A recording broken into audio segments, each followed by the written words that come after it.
Zoom isn't trying to do a million different things. So it's not surprising to me that Zoom is focused on user experience and focused on simplicity, whereas nothing against a Microsoft or Google or an Amazon, but you can't be everything to everybody.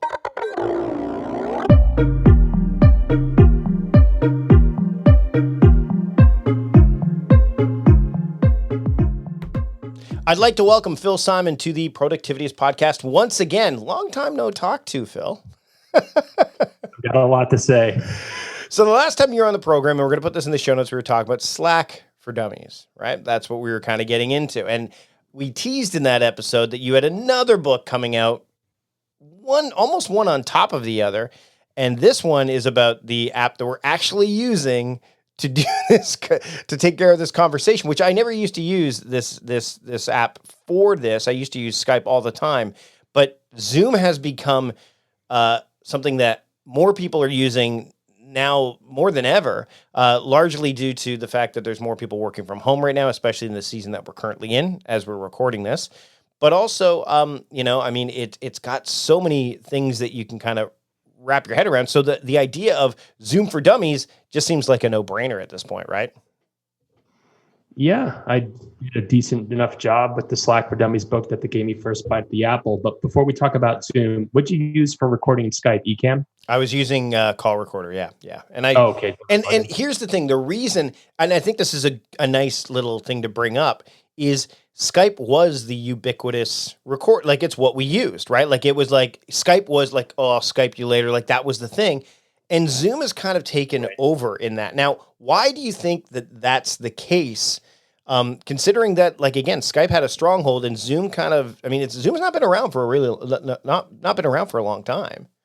Yeah, well, Eric Wan, who used to work at WebEx, and then Cisco bought it, I want to say in 2009 for $3.2 billion. He spent 2 years there talking to enterprise customers, because WebEx, as you know, was mostly an enterprise tool, trying to get them to fix it. And Wan, in interviews, has said that he never talked to a happy WebEx customer. And at the time that cloud computing and APIs were blowing up, he said, we need to blow this puppy up, build it from scratch. And as any successful company said, well, we're doing fine. Let's take it easy, Sparky. And he said, screw this. And he took 40 talented engineers, started Zoom, and they did well. They were reasonably popular up until the end of 2009. They had 10 million primarily enterprise users. Well, then COVID hits. And it is interesting, and I've got a bunch of theories, but Zoom made it brain dead simple, right, to do video calling. And you wouldn't need a plugin like the recorder thing that you mentioned, or Ecamm or whatever. And it shipped with all this functionality. And importantly, you didn't need to set up an account. Now, you do if you want to host a meeting, right, or do webinars on all the fancy stuff we talk about in the book. And we can get back to that in a bit. But if you had a link, you could use it. I don't think that worked with Skype. With Skype, you had to have an account. Right. And in the past, whether it was WebEx or Skype, some of those tools didn't necessarily work well on every device, right? WebEx alone, if you didn't have the right plugin and the right browser, the right version, right? I'm sure you've seen those spoofy YouTube videos if life were a conference call. Yeah, Citrix. Right? It's like, oh, I have to download it again, but I just downloaded it. Yeah. Right. So Zoom removed all the friction, which is exactly what their customers wanted. And when Zoom went from 10 million users at the end of 2000, and I'm sorry, did I say 9? I meant 19. 200 million users in late February of 2020, and then 300 million users in, they say, April. People said, wow, there's no friction. There should be more friction because we've got people who are Zoom bombing. But to be fair, Eric Wan and the Zoom management folks didn't envision it as a consumer tool. So one of the points I make in the book is that if you look at the iPhone when that shipped in 2007, it did not portend the immediate death of the BlackBerry. In fact, BlackBerry sales increased for 4 years. Why? Because aside from being too expensive, the iPhone didn't come with the enterprise controls, whether it's security or private app store, whatever. Once the iPhone came with that, then BlackBerry went. Well, and the other thing is people were not comfortable with something that didn't have a keyboard.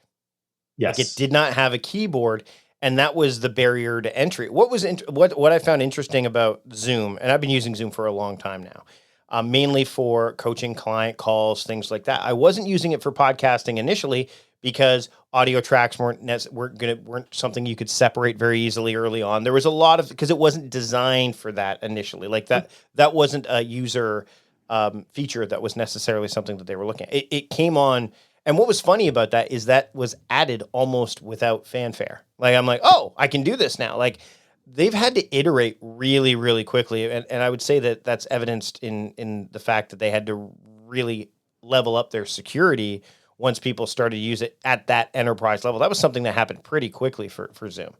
Yeah, it was a good problem to have, right? What company wouldn't want to say, oh, wow, we've got 3,000% more users in such a short period of time. However, it still is a problem. Now, to be fair, Zoom really responded well. I am hard-pressed to think of a company, I'm no spring chicken, that took care of so many issues so quickly. And for 90 days, it was all about security. In fact, I wrote chapter 10, the one on security, at the end because it was just changing by the day. I mean, I was getting updates for Zoom 2-3 times a week.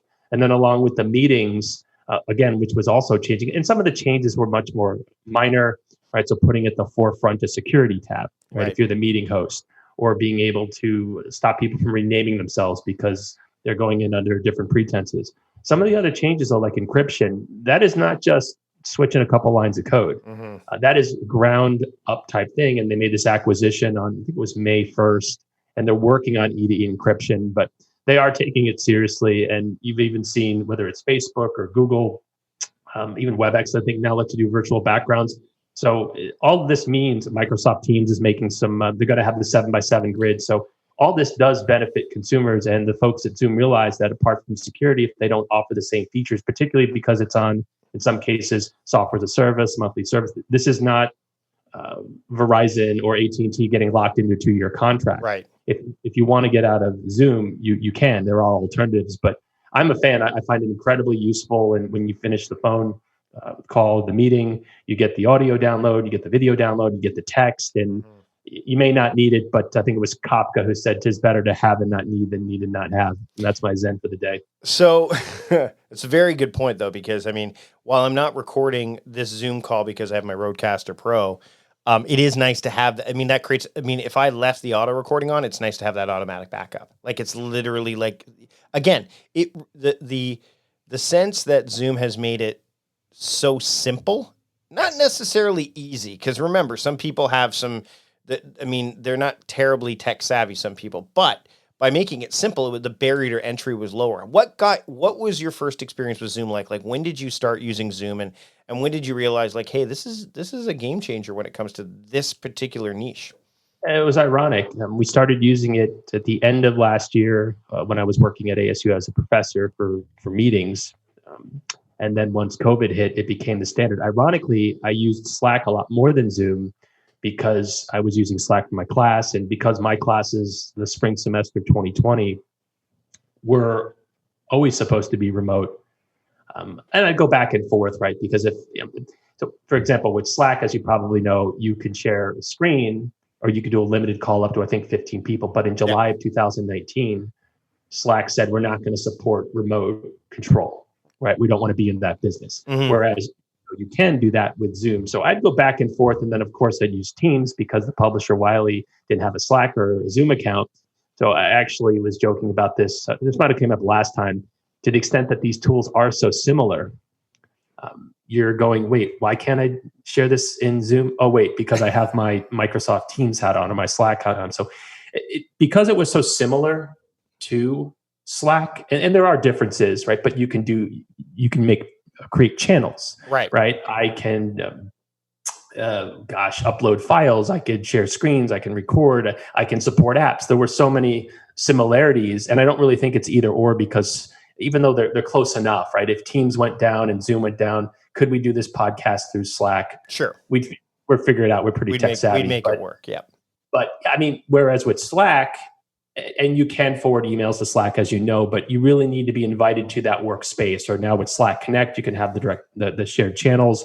With Zoom, it doesn't have that kind of work feel. If you wanted to talk to your grandmother, hold a Pilates class, or hold a wedding, or do a concert, right? All these ways people are using Zoom, Slack doesn't really do that. No, so and also it. So I'll give you an example. You mentioned Pilates class. My mother-in-law takes her Pilates class right now over Zoom. I've had to do some tech support. So there's an example. I've had to do a bit of tech support with that, but it's been pretty simple because, again, she messages me and I know I'm not speaking out of school on this, but she's like, I don't remember my Zoom password and all that stuff. I'm like, well, did she send you the link to, oh yeah, I have the link. I'm like, you don't need one then. Right, You just right. get to go in. And she's like, oh, and the moment of relief, like that was the thing. It's like, oh, like I now no longer have to worry about keeping track of a password, doing all that. My Zoom account, all I have to do is have the app installed on my iPad, iPhone, whatever it is, and I can just click the link and it automatically opens up. I mean, it asks you, I guess, but it opens up the Zoom app and boom, you're in there. You get to type in your name. They know, I mean, and if it's like an example in the Pilates class, it's not like it's some stranger that you're going in. Like she knows that she's in that class. So I mean, the variety of use cases, and I think that's the example that I think that the correlation between Slack and Zapier, Slack and Zoom rather, which by the way, you can use Zapier to connect them quite nicely, is they are flexible and durable in the way that you can use them to scale whatever you really want to. Like if you want to run, like you said, your class in Slack, like, the communication component, the written communication in Slack, you can do that. And then you can go on Zoom and actually teach a class. So there's a lot of use cases that, because it's so flexible, that things that you may never thought you could do, Zoom, in this case, we're going to talk about, allows you to do it in ways that you never thought you could. Yeah, I could have written a 150-page book about webinars, a 100-page mini book about reports in Zoom and administrative controls. And the meetings chapter 4 is a beast. It's about 50 pages. That easily could have been a 200-page book. So I tried to split things in as much as there's plenty of material, but there are also plenty of tips and resources. And plus this is always changing. Zoom earlier this week announced Zoom at Home. So there's a chapter in the book, it's 12 or 13, I don't have it in front of me, on Zoom Rooms, these VR type things.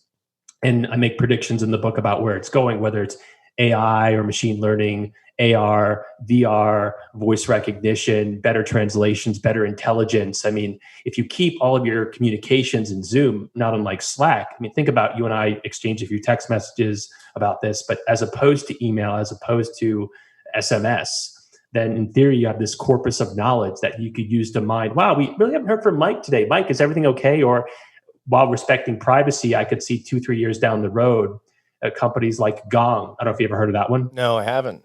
So I found out about this one on the Michael Lewis podcast, Against the Rules. And Gong software can help people sell because it's analyzing the text. And if you talk too much, right? Let's say you talk 70% of the time on a sales call, that's not good, right? So they can give you these gentle nudges. I can see Zoom doing something like that down the road. So Mike, your facial expressions, even though you seem to be happy, you actually, the technology is telling me you're really ticked off. And I'd want to know that before you left the company or before your performance dropped. So I see the meetings as certainly an important piece of it, but it's really just the tip of the iceberg. But the beauty of Zoom, as you pointed out, is that if you only want to use it if you want to use Microsoft Word to type a letter, go right ahead. If you wanted to write a manuscript for a book, you can.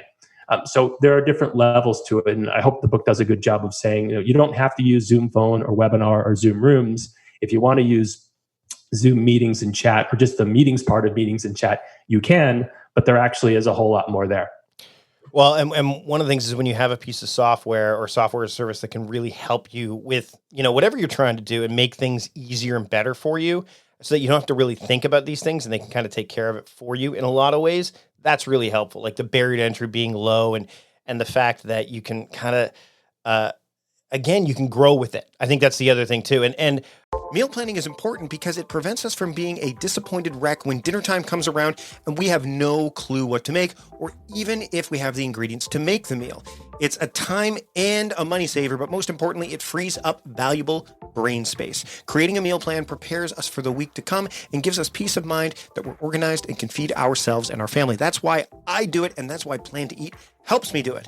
Your subscription includes access to the Plan to Eat website and fully featured mobile apps on iOS and Android. And Plan to Eat gives you the tools to clip and organize recipes from any website, the ones your family loves and that fit your dietary preferences and needs. And you can create a meal plan around your schedule. Then what happens is the Plan to Eat software automatically creates an organized shopping list based on your plan. So sign up for your free trial at plantoeat.com/timecrafting. That's plantoeat.com/timecrafting. The coupon will be automatically applied to your account and can be used when you're ready to subscribe. It's valid for new customers only. Give Plan to Eat a try today. I want to take a bit of a break right now to talk about our sponsor who allows for this to happen for you when, and it's Bambi.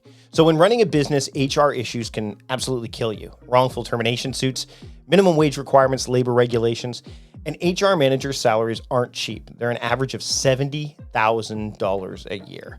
Well, Bambi, spelled B-A-M-B-E-E, was created specifically for small business. You can get a dedicated HR manager, craft HR policy, and maintain your compliance all for just $99 a month. With Bambi, you can change HR from your biggest liability to your biggest strength.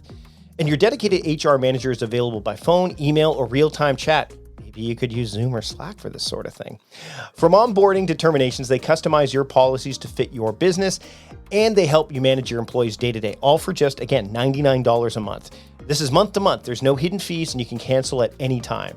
Now, you didn't start your business because you wanted to spend time on HR compliance. I know I didn't. So let Bambi help. Get your free HR audit today. All you need to do is go to Bambi.com/timecrafting right now to schedule your free HR audit. That's Bambi.com/timecrafting. So it's spelled B-A-M, that's BAM to the BEE.com/timecrafting. Give Bambi a try today. Now, I want to shift to the whole idea of webinars with Zoom, because that's one area I haven't really explored. And I know you get into this into the book, and I want to break down some of the book stuff as we make our way through the rest of the episode here. But people don't normally think of Zoom, and I would say even people have been using it for a while, for webinars. They're thinking, again, terms like WebEx, Webinar Ninja, Webinar Jam, all these other ones. What does Zoom bring to the table with webinars that you found that's unique compared to some of the platforms that are out there? Well, I'd say that there's a familiarity issue. Zoom was able to take a look at what those WebExes and the other, I've been doing either participating in or watching webinars since the mid to late 90s. So not exactly a new idea. Mm-hmm. Interestingly, a webinar is a type of meeting. And some people say, well, why do I need webinars? Can I just do a meeting? And the short answer is it depends, right? Because as you know, there are certain roles that Zoom reserves for webinars. Right. Whereas in a meeting, right, we could have 10 people on and each of the 10 people might have something to say. But a university in addressing 2,000 students don't want 2,000 students to jump in. So if you've already used Zoom meetings and chat, it's going to make your learning curve on webinars that much shorter. Right. And they're always thinking about different ways to do it and being able to save it and stream it on something like YouTube or Facebook Live. You wouldn't necessarily do that with a meeting, but it overlaps. The other thing is just the sheer numbers. So I might have a 100-person license, but I want to do a webinar to 2,000 people. Well, do I want to upgrade just for that one meeting when I can employ the webinar plan? So they're certainly more similar than dissimilar, but those are important differences. And the way Zoom is set up so flexibly, if you only want webinars for 2 months, go right ahead. Right. If you only want Zoom rooms for a year, so be it. So it is very modular. Even with Zoom large meetings, if you say, right, we really need to have a big company-wide meeting, we're going to upgrade just for the month. So it's intelligent. They don't want a lot of shelfware and people saying, why are we spending $400,000 a month on this when we're really not using it?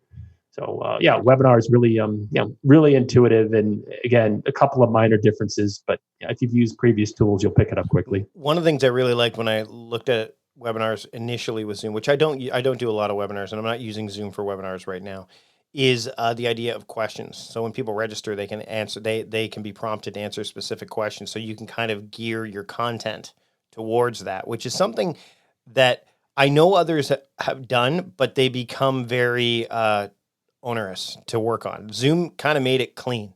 And I think that's the other thing too that Zoom has going for it in terms of UI. It's really clean. Like that seems to be something that's really important to them. Yeah, whether it's questions or polls. And I was just I've got a webinar coming up with the American Bookseller Association to get Zoom for Dummies into the independent bookstores and hopefully help them out because they're really struggling.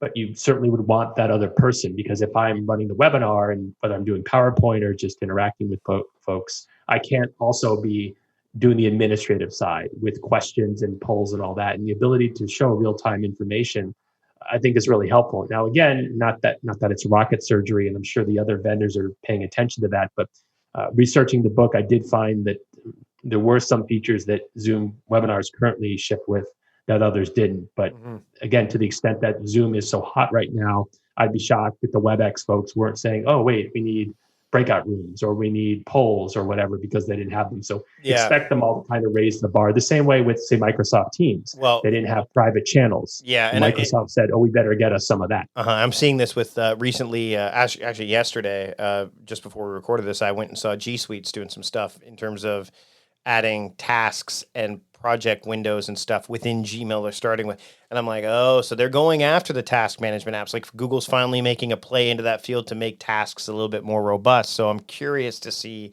and this is for basically for Google Apps. So it's for the business side of things. Right. So I'm curious to see how that plays out. How that plays out because Google, as you know, has got so many different lines of business, whether it's Google Cloud or Gmail, or they're making hardware and artificial intelligence, and not to mention, I guess, Alphabet, which is the parent company, and whether it's driverless cars or Calico with health. Slack and Zoom are so laser focused on communication. Now, all of Zoom's tools relate to each other. It's really a suite of tools that fall under the kind of horrible moniker of unified communication. But Zoom isn't trying to do a million different things. So it's not surprising to me that Zoom is focused on user experience and focused on simplicity, whereas nothing against the Microsoft or Google or at Amazon, but you can't be everything to everybody. Well, and that actually, this is we'll deviate a little bit, but that to me is the fascinating point, is that there's that whole argument that people want to use an app that can or a suite that can do everything for them, right? Like they but then there's a certain set of people that are like, okay, Zoom does this really well. I'm just going to use Zoom. Oh, wait, Google Meet has shown up. Why don't we use that? No. So it's that integration. People have this sense of, well, this is all Google products. So they've got Keep, they've got Meet, they've got this, they've got that. We'll just stay inside this box. But the problem that I see with that is that, and I believe this wholeheartedly, I have for years back when is that if third-party developers if they don't have users and you're not willing to pay for it, then you're not going to get the best overall experience. You're not going to be pushing those Googles, those Apples, those Microsofts to build better products because there won't be any competition for them to worry about. I'll give you a perfect example. Do you remember Boomerang for Gmail? Oh, yeah. I used to love that, right? I gladly paid the $50 because I'd get an email and go, you know what? I don't want to deal with it right now. Remind me on Monday. Well, Google shipped with Gmail Snooze 3 or 4 years ago. Yeah, something like that. It was a lab feature for a while, and then they promoted it, right. I think. Yeah. So I'll bet you a Coke that Boomerang sales drop. Now, if I'm a developer, knowing that, right? And Apple's done that as well. And I always find it interesting when I watch WWDC, what is Apple adding and how much will it tick off the developers? Because I completely agree with you. Developers can move a lot faster than these larger companies. And if you irritate them too much, like Twitter is a perfect case in point. A lot of developers basically gave the finger to Twitter because they would cut off their API and change the rules and said, I can develop for anything. So Slack and Zoom. Now, interestingly, Slack's got about 2,000 third-party apps. Zoom's got about 200. But given where Zoom is going, and I do mention a few in the book, like Otter.ai, which does transcription. And I can see in the future, kind of like with the Google Translate, let's say that you speak Spanish and I speak French, right? There could be not just an asynchronous translation, but what if while we were talking, right, it's coming across in the different languages in real time, and it gets to be really good. So I really think that we're just in the first inning. And yes, being able to do simple meetings for Pilates or podcasts or whatever is all great. But I do think there's this massive opportunity there because, and you probably just saw Amazon announce today that they were going to let corporate employees work from home at least until 2021. I think my next book will wind up being about the future of work. And I do think it'll be a hybrid situation. So maybe you and I go to the office every once in a while to meet in, but given what Zoom is doing with telepresence, I write about that with Zoom Rooms or VR and AR, there will still be a little bit of a physical distance, but I can see that kind of eroding. I could see the same thing with going with school too, the future of school. Like, I mean, my kids are going to be going to school in it's likely part-time. They won't be going in, for the full, because there'll be some remote learning component, which again, I don't necessarily think is a bad thing because in some cases, and I'm going to be very generalized here and maybe a bit polarizing, is sometimes school for some people view it as babysitting. Like it's like I'm sending my kids to school so I can do work. That's not how I view it, and I don't think everybody views it that way. But sometimes it can come across that way. But if you've got an interactive component at home, it gets the parents more involved with the educational process, which is not a bad thing at all. It certainly makes it more transparent. I know that there are a lot of in the States, parents are saying, wait a minute, I'm paying $35,000 for this. Right, right. And the other thing is what I found it does too on the other side is that teachers who have been unwilling to embrace things like Google Classroom things, they've had no choice. So the ones that have been like, I'm not going to do this, now they have to, which again increases. I've had so many interactions with teachers in the past year who are like, we just do things by email. I'm like, why don't you just use Google Classroom? That way you hit everybody. It's so much more efficient. So, but then I have to learn Google Classroom. Like, it's really not much different than email in a lot of ways. Like, but it's that bias. It's that I've always done it this way. And it's interesting that a scenario that we're currently in right now has thrust us into change as opposed to, anything else. You know who Scott Galloway is? The name sounds familiar to me, but it's not. Smart Cookie. He's started a bunch of companies. He teaches at NYU Stern, does a No Mercy, No Malice newsletter. And he's got his own podcast now, Professor D Show. But he's talked extensively about how COVID changes nothing, particularly with higher ed. It's just an accelerant. Right. So we would have gotten to this point a while ago, but we wouldn't have had to do it in such a compressed period of time because you are right. You can't teach a course via email. No. Right. And Blackboard and the Canvas learning management systems aren't nearly as good at collaboration as Slack and Zoom. So that's one reason that those companies, and ditto with Microsoft Teams, saw such explosive usage. We may have gotten there. In fact, there's a quote in the book, I'll probably bastardize it, but it was V.I. Lenin from the Soviet Union who said, there are decades in which weeks happen and there are weeks in which decades happen. This is what 2020 feels like, the latter right now. So much is happening right now. And, it's a very privileged position to be able to do a lot of this from home, even though it may not be ideal. There are plenty of folks, whether they're restaurants or retail workers, who don't have the ability to do that. So I am very bullish on these tools, and I really enjoyed learning more about them as I wrote them. And it's certainly not, I don't think, let's say there was a vaccine tomorrow. I don't think that all companies go back to the traditional world of work. There have been a lot of polls in which employees say, I'd love to work 2 or 3 days from home.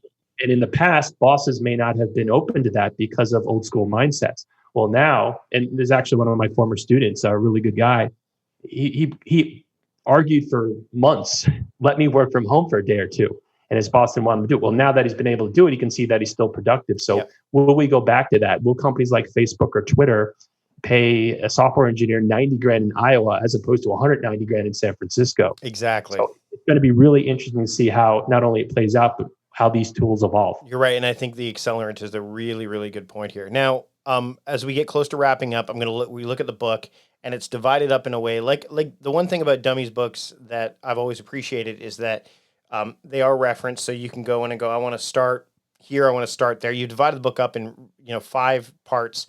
And of course, the 5th part is the part of tens, which is in every Dummies book that I've ever come across. I think it's standard. It is. If people are trying to adopt Zoom now, or let's say they're at a stage where they've been using Zoom, and they're like in this, okay, I've been using. What more can I get out of it? Let's talk about like a tip that I think that maybe some people either they're not necessarily aware of, or that could make their Zoom experience that much better, and they can maybe have that aha moment. I know I'm asking a bigger question here, but maybe the aha moment that you had when you were first using it, or when you came across it during your... Yeah, forget webinars, forget Zoom phone, forget Zoom rooms. The tool that most people are using, I would argue, is Zoom meetings and chat. Right. Meetings and chat. So if I wanted to send you a file, I'm not going to send you an email with an attachment. Yeah. Right. You can, with the apps, integrate. So if you make an appointment with Outlook, right, it can suggest the Zoom meeting and you don't have to create it twice. So take advantage of the other things in, I'm going to say chapters 5 and 6, beyond just the meetings. And you can do all sorts of cool things. I go into a lot of depth over screen sharing because it's a little complicated. And fun fact, I don't know if you caught this from the book, but did you hear about that professor in Florida who was doing a screen share and he had a bookmark in his browser? Oh, yes, I read about that. Yeah, a bookmark that he probably shouldn't have had. Yeah, I think we could say that. And he didn't understand that he was sharing his screen. And Zoom provides so many options when it comes to screen sharing. And at first, it actually confused me because with Slack, it was basically, what do you want to show? Whereas with Zoom, it was, you want to show just Microsoft Word or Google Chrome, or you want to show or your desktop phone, or your phone, like or camera. Yeah. So it can be a little overwhelming, but don't try to drink from the fire hose. Read a few pages or go through a few tips every time, and you'll realize that there is no need, in my opinion, whether it's Slack or Zoom or Teams, to use email as an internal collaboration tool. It doesn't make any sense, right? If I come back to do another book and you'll have me on the podcast again, I'll have all this history. It's all, remember, you just gave me your address. So I won't have to ask you again for that, versus going through an inbox with thousands and thousands of messages. So one of the tips that I will give people, because now I've done Zoom and Slack for Dummies, and I also use Microsoft Teams, is pick a lane, right? You will drive yourself insane if, let's say, we are connected on Teams and Slack and Zoom, and we've exchanged a few emails and we also text. Well, and maybe this is a great idea for an app. There is no one app that searches everything. Yeah. Right. So I get why people say, no, I have to use email because everything's there. But again, email isn't good for synchronous communication and blah, blah, blah. So pick a lane and go with it. And if you don't want to use Zoom meetings and chat for texting and you want to use Slack, that's okay. But you'll drive yourself insane if it's, oh yeah, Mike I do here, but John I do there, Kramer I do here, and Jerry I do there. It's not good. It's interesting. You and I, the only place we communicate is Zoom. You started that in Zoom where you're like, we've done some emails, sure. But you kind of said, you went and said, I'm putting my chips in here. And I saw the dot. I'm like, okay, this is good and I have contacts in Zoom, but most of them, again, they're using email. And my wife and I have this set up where if we're talking about personal stuff, it's text message, but if we're talking about business stuff, it's through Slack. We talk about it's interesting. It's very clear. One of the things I learned researching the book and interviewing some people is that because there are so many mechanisms, you can really upset people, as I've been known to do, by suggesting that we use a tool. So I think nothing of when someone sends me an email, hey, what's a good time to meet with you? I use youcanbook.me. Yep. You've probably used I use Woven. I love Woven. So yeah. Okay. But some people are offended, right? You want me to use your tool? How dare you? So I find it very inefficient. Okay, how's Monday at 7? No, how's Tuesday at 6? It drives me crazy. And again, if it's worth it, then I will kind of bite my tongue. But there are people who say, no, I have a strong preference for this, that, and the other thing. But again, then you get into power dynamics. And if I'm going to be on your podcast as a guest, if you said, Bill, we have to use Skype, I've got Skype here. Something tells me you wouldn't insist upon it. So it can be a little overwhelming with all these tools. But in the book, I really try to demystify it. And the same with the Slack book. But if you know what the @ symbol does, that's going to call attention to someone and start a notification. And if you want to customize notifications on the text side of Zoom meetings and chat, right? Well, then, you know what, Mike, you're too chatty. I don't want to deal with you. I'm going to put you on mute for a little while. So it isn't an all or nothing thing, unlike an inbox in which, you can set up different rules, but fundamentally you've got a new message. Oh, what is it? Versus, I have a new message from Mike. I don't want to hear from Mike now. I'll deal with him later. So it's a much more flexible tool, just like Slack, when it comes to notifications and really keeping your sanity. So Phil, the book, you can pre-order it now. It's called Zoom for Dummies. They can get it, I guess, Amazon, where can they keep up with you as well? PhilSimon.com. Okay. And by the way, if you're listening to this episode now and you haven't listened to the Slack episode, this is a good back-to-back. I think you should go back. Of course, the link's in the show notes. Do these back-to-back. And I'm actually going to ask, I don't normally don't do this on the podcast, but I usually do solo episodes once a week as well. But Phil, I want to talk to you about a new email service really quickly. We're not going to do this right now in this recording, but another podcast episode that I want to talk to you about your thoughts on that really quickly. We only need about 15 minutes. So again, if you're, yep, that's the one. So we're going to talk about that. You can get that. Again, thanks so much for taking the time to listen to this episode. Thanks, Phil, for joining me today. And until next time, this is Mike Vardy, the host of the Productivities Podcast, reminding you to stop guessing and start going. See you later.